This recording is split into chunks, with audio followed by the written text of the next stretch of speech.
Olá, meu nome é Ellen, eu sou estudante de medicina e hoje eu vim aqui para te explicar o que é uma estratégia de prova e o porquê você deveria definir a sua o mais rápido possível. Antes de começar, eu já quero pedir para se inscrever no canal e dar like nesse vídeo, mas eu não vou me enrolar muito aqui, então vamos direto ao ponto. Vamos começar do começo. Em um vestibular, em um concurso, você saber o conteúdo, ele é fundamental para sua aprovação naquele vestibular, naquele concurso. Mas ter uma estratégia de prova, uma técnica de resolução da prova, pode potencializar a sua aprovação e os seus resultados. E eu vou te explicar direitinho o que é e como montar a sua no decorrer desse vídeo. A estratégia de prova, ela é basicamente o planejamento do que você vai fazer no dia da prova.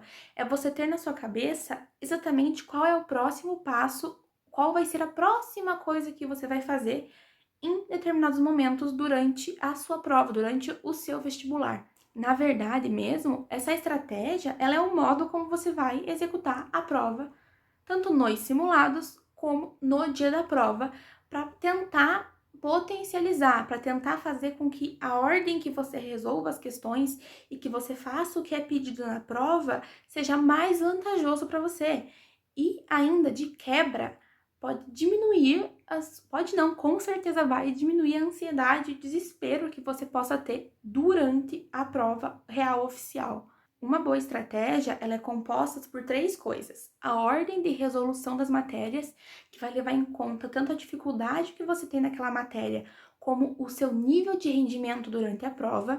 A redação, ou seja, quanto tempo você tem para fazer a redação, para passar limpo, em que momento da prova você vai parar para fazer essa redação e para passar limpo. E por último, mas não menos importante, o controle de tempo, que eu acho que é uma das coisas mais importantes, eu juro, e eu vou explicar para vocês. Então, como é que a gente constrói essa estratégia? A gente define essa estratégia de prova.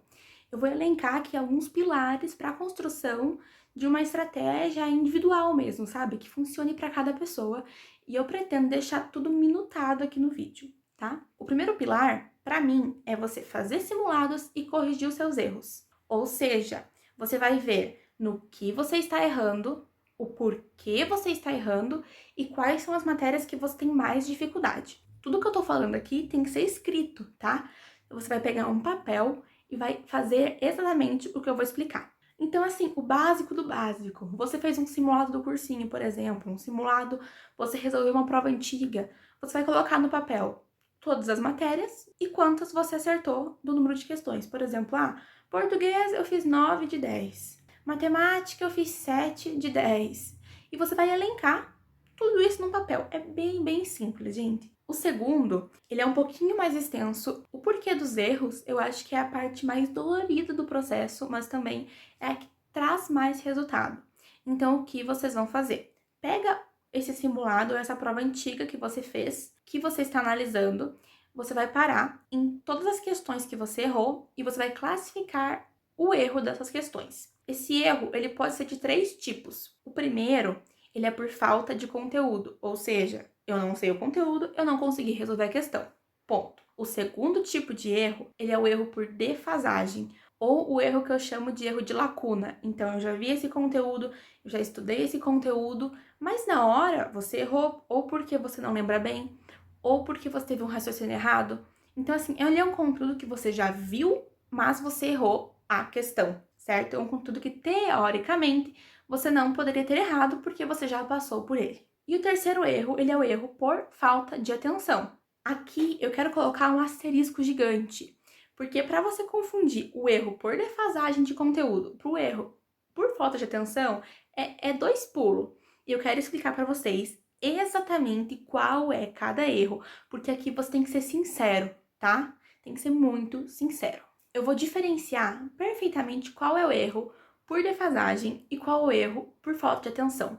Porque às vezes eu fazia isso no início. Quando eu ia classificar os meus erros, sabe aquela questão que você errou? Aí quando você vai ler ela de novo, depois que você está corrigindo, que você vê a resposta certa, você fala, meu Deus, era isso, como é que eu não percebi? Claro, meu Deus, sabe? Você tem aquele insight, isso é um erro por defasagem, não é um erro por falta de atenção. Mesmo que você fique, nossa, mas talvez, se eu tivesse lido melhor, eu teria acertado. Não, esse não é o erro por falta de atenção. Esse é o erro por defasagem. Porque se você tivesse seguro naquele conteúdo, você não teria errado. O erro por falta de atenção, ele é muito simples. Ele é aquele erro que você ou marcou a alternativa errada.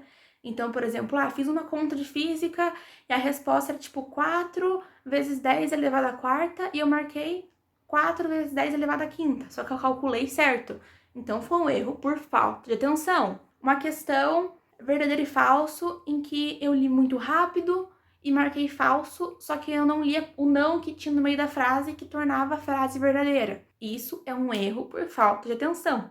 Aqueles erros que às vezes a gente quer pôr como falta de atenção, na maioria das vezes eles são erros de conteúdo, porque se você tivesse seguro no conteúdo, você não teria errado. E dói colocar que o erro foi por conteúdo, porque isso prova que a gente não é perfeito e que a gente tem que melhorar, entendeu? Eu peço, por favor, que nessa hora de classificar os erros, vocês sejam os mais realistas possíveis, de você olhar para aquela questão e falar, realmente, eu errei isso aqui, foi falha minha, porque eu não sei esse conteúdo direito. Você fazer isso é o primeiro passo para você conseguir montar uma estratégia de prova perfeita. Então, gente, só recapitulando, o erro por defasagem de conteúdo é aquele erro que, quando a gente lê a resposta certa, a gente fala, era essa mesmo, mas na hora eu não peguei. E o erro por atenção, ele é aquele erro que, se você estivesse em um outro momento, sem a pressão da prova, por exemplo, você teria marcado a alternativa correta. Este é o erro por falta de atenção. A partir disso, com esse panorama dos seus erros, você vai conseguir entender o motivo pelo qual você está errando. Se é por falta de conteúdo, se é por alguma lacuna que você tem dentro de algum conteúdo, ou se é realmente por falta de atenção.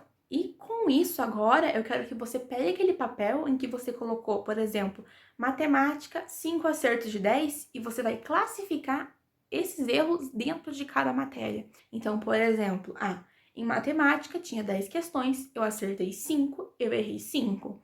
Dessas 5, por exemplo, eu errei 3 por falta de conteúdo, eu errei uma por uma lacuna e uma por falta de atenção. Você vai ter um panorama dos seus erros em cada matéria. Isto é a coisa mais poderosa que tem.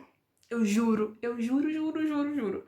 Eu vou tentar explicar para vocês. Agora que você fez isso, você consegue realmente ter um panorama de quais são as suas dificuldades dentro da prova. Então, eu errei mais em português, mas eu errei em português muita falta de atenção. Mas em matemática, eu errei quase a mesma quantia por conteúdo. Você consegue ter uma visão geral de onde estão as suas reais dificuldades. Porque, por exemplo, essas de português que você errou por falta de atenção, às vezes uma estratégia de prova bem feita faz com que você acerte elas. Agora, as de matemática que você errou por conteúdo, você tem que sentar a bunda na cadeira e estudar. Não tem o que fazer, sabe? Inclusive, eu quero falar uma coisa. Já se inscreve no canal, porque eu quero muito fazer um vídeo de como a gente pode usar os nossos erros para estudar. Eu acho que é uma das formas mais eficazes de aumentar o nosso desempenho. E eu prometo que esse vídeo vai sair, então se inscreve no canal, gente. Ajude uma blogueira iniciante, que esse vídeo vai sair, eu prometo. O segundo passo para você montar uma estratégia individual e inteligente de prova é você parar e analisar como é o seu desempenho durante a prova. Isso durante um simulado, durante a prova real, tanto faz. Você é uma pessoa, por exemplo, que começa a fazer a prova com pique, com uma alta energia, com um foco grande, ou você é uma pessoa que no fim da prova você tem o seu ápice do foco? Você é uma pessoa que cansa muito lendo que tipo de questão? Você é uma pessoa que depois de quanto tempo de prova o seu rendimento começa a cair? Em que momento da prova é mais difícil para você continuar resolvendo questões? Qual matéria você leva mais tempo para resolver? Qual matéria você resolve mais rápido? Tudo isso é você analisar qual é o seu desempenho na prova. E eu vou explicar o porquê isso é tão importante. Eu vou dar o meu exemplo para vocês entenderem o que é essa autoavaliação. No meu caso, eu sempre comecei a prova com o meu maior desempenho. Então, eu tava com energia, eu tava com foco. Porém, depois de 1 hora, no máximo 1 hora e meia de prova, o meu foco caía muito, porque eu começava a ficar cansada, aquela adrenalina de começar a fazer a prova passava, então o meu desempenho caía muito. Eu, por exemplo, não consigo fazer muitas questões de texto, de interpretação, porque aquilo suga muito a minha energia. Eu sei, por exemplo, que se eu fizer 30 questões de português seguidas, eu não consigo fazer o resto da prova, sabe? Entretanto, eu também me conheço e sei que eu tenho mais facilidade em exatas. Eu faço exatas mais rápido e que se eu fizer exatas tanto no início da prova, quando eu tô com disposição, quando se eu fizer as questões de matemática, por exemplo, no fim da prova, eu vou acertar o mesmo número de questões, porque o cansaço, nesse caso, não me afeta para exatas. Agora, se eu tiver que ler textos, interpretar textos quando eu já tô cansada, eu vou errar muito. Isso eu provei, tá? De tanto fazer simulado, que é outro ponto que eu vou chegar, calma aí. Outro exemplo é que redação sempre foi o que me deixava mais aflita na prova. Então eu sempre começava pela redação para poder tirar essa ansiedade de mim. Eu, depois de testar, eu sabia que quando o meu desempenho começava a cair, se eu comesse um chocolatinho, algo que tinha açúcar, e eu ficasse alimentando esse açúcar no meu sangue durante a prova, de uma forma específica, o meu desempenho não caía tanto. São pequenas coisas que podem até parecer exagero você cuidar, sabe?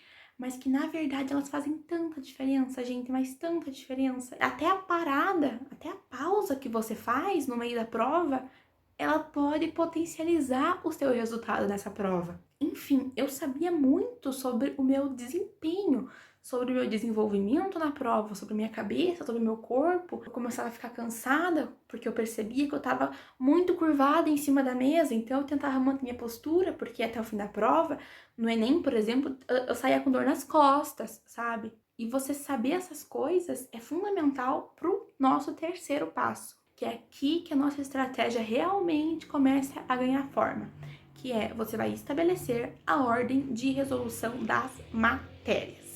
Por exemplo, você vai definir, eu vou começar a prova com português, depois eu vou para a história, depois eu vou fazer matemática e vou terminar a prova com filosofia, entendeu? É você realmente definir qual matéria você vai fazer primeiro e qual matéria você vai fazer por último. E para você conseguir definir essa ordem de uma forma inteligente, é fundamental você ter feito essa análise de desempenho de uma forma correta. Eu vou dar o meu exemplo novamente. Eu sempre fui uma pessoa que errava muito português e literatura por falta de atenção, ou por cansaço, por falta de interpretação. E por que eu descobri isso? Analisando os meus erros. Sabe por quê? Porque em simulados em que eu fazia português primeiro, eu acertava muito mais do que quando eu fazia português por último. E quando eu errava, eu ia analisar os meus erros, muitas vezes era interpretação. Opa, é um alerta vermelho. Então, eu, por exemplo, em um simulado, eu fiz português primeiro, enquanto eu estava mais ativa, estava com meu desempenho na prova mais alto, e em outro eu fiz português por último. E foi aí que eu mudei a minha estratégia. Porque a estratégia ela é algo volátil, você tem que ir construindo ela aos poucos e ela vai mudando. Então, quando eu comecei a fazer português, literatura, inglês primeiro, eu passei a errar muito menos. Eu comecei a acertar, literalmente, gente, muito mais questão. Matemática, por exemplo, na prova aqui da Federal do Paraná que eu fiz, era acho que 9 questões. E para mim não fazia diferença, então eu fazia matemática por último, o que pode parecer loucura para algumas pessoas, mas para mim era o que fazia sentido, sabe? No Enem eu fazia matemática primeiro, eu ia intercalando. O Enem ela é uma prova meio específica, assim, é uma prova muito diferente das provas tradicionais. Ela merece, acho que, um vídeo de estratégia só para ela. Mas também se aplica, tá? Mas daí talvez no Enem você tenha que adicionar uma questão de intercalar as matérias para poder trabalhar com esse desempenho e esse cansaço. Eu posso fazer um outro vídeo se vocês quiserem. Peço aqui nos comentários só sobre estratégia bem específica para o Enem. A redação do Enem, por exemplo, me deixava muito nervosa. Eu ficava ali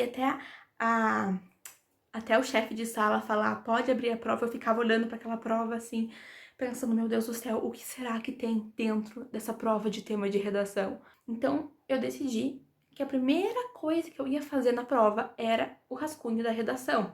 Depois eu iria para português, literatura, inglês, sabe? E eu também defini nesse meio tempo em que momento da prova eu ia passar o rascunho a limpo. Eu, por exemplo, costumava passar o rascunho para definitiva da minha redação quase que no meio da prova, sabe?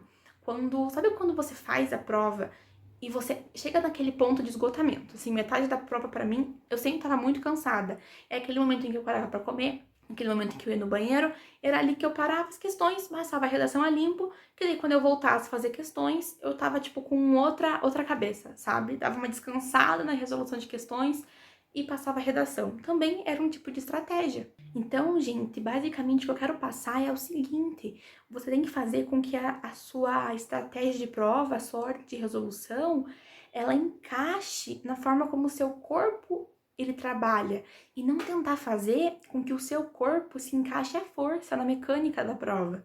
Aqui nesse momento do vídeo, a gente chegou num ponto crucial em que eu tenho que falar o que é mais importante e o que, se for levado a sério, realmente monta uma estratégia muito boa, que é durante o ano você fazer simulados, você fazer provas antigas, você realmente pegar o bloco inteiro de questões.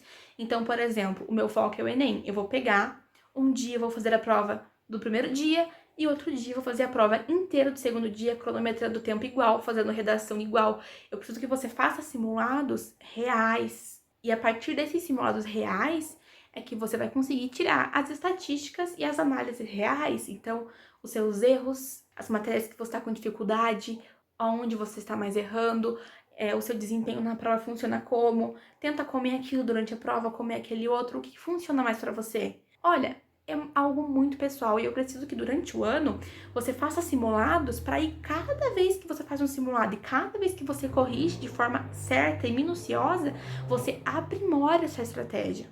Então, o quarto passo, ele é justamente essa reestruturação dos planos.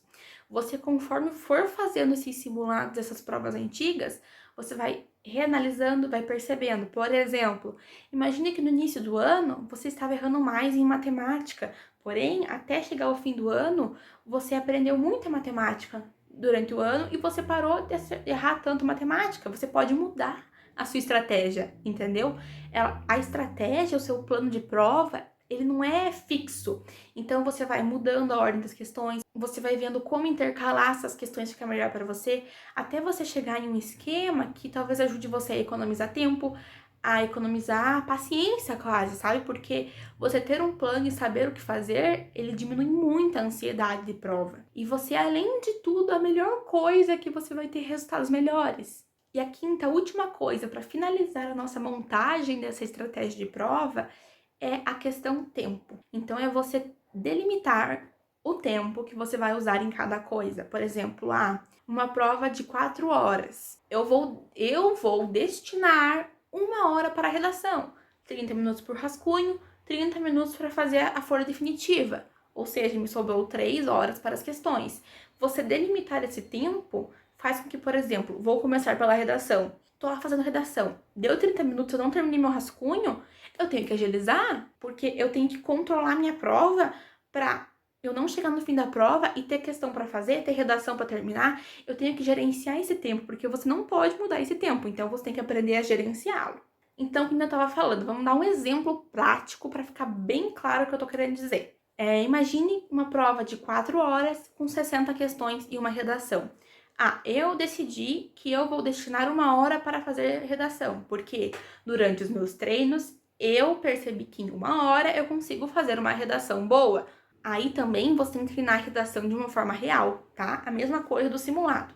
Tem que ser tudo bem real, tá? Para você conseguir definir essa estratégia da forma mais inteligente e mais plausível, que vai ser melhor para você no dia da prova. Aqui não adianta se enganar, aqui não adianta trabalhar com ego, que assim, você vai se dar mal. Então, voltando ao exemplo, uma prova de 4 horas, 60 questões e uma redação. Durante 1 hora eu vou fazer a redação, 30 minutos para o rascunho e 30 minutos para passar limpo no definitivo. Sobrou 3 horas?